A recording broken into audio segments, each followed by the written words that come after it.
Historiquement, la civilisation chinoise a rayonné sur les pays voisins, Corée, Vietnam, etc., y compris dans les îles japonaises. Si le Japon n'a pas été envahi et n'a jamais payé le tribut à l'empereur chinois, il a été influencé par cette culture sinisée.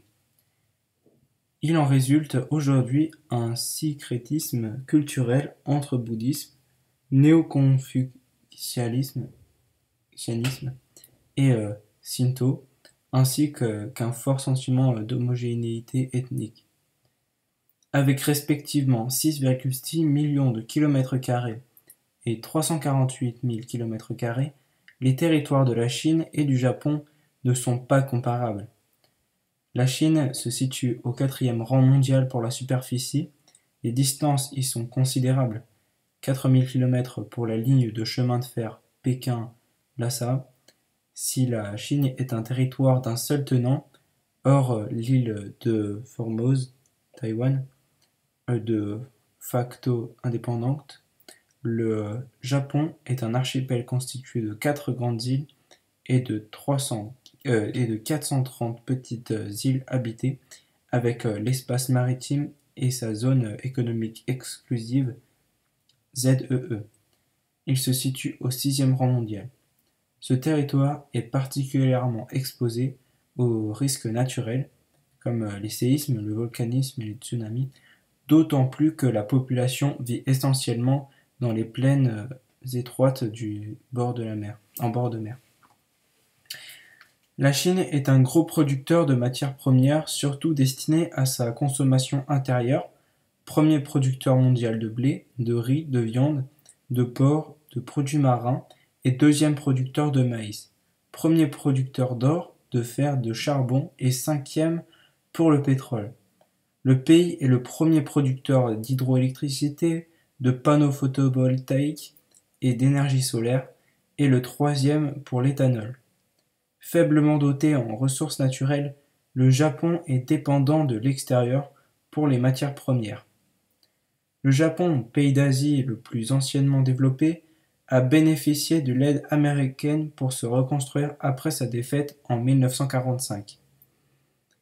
Il a enregistré aujourd'hui, jusqu'en 1973, la plus forte croissance mondiale, devenant la deuxième puissance mondiale, troisième aujourd'hui.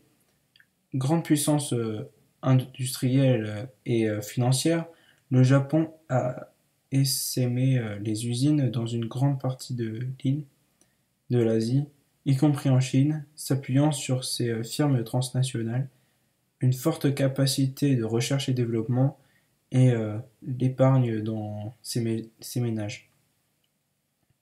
La Chine communiste a rapidement rattrapé une grande partie de son retard en s'appuyant sur son inépuisable main-d'œuvre et sur sa capacité à copier les technologies occidentales, devenant au cours des années 1980 l'atelier du monde. Désormais deuxième puissance mondiale, la Chine, de plus en plus convertie à l'économie de marché, s'enrichit et investit dans la recherche tandis que l'industrie monte en gamme.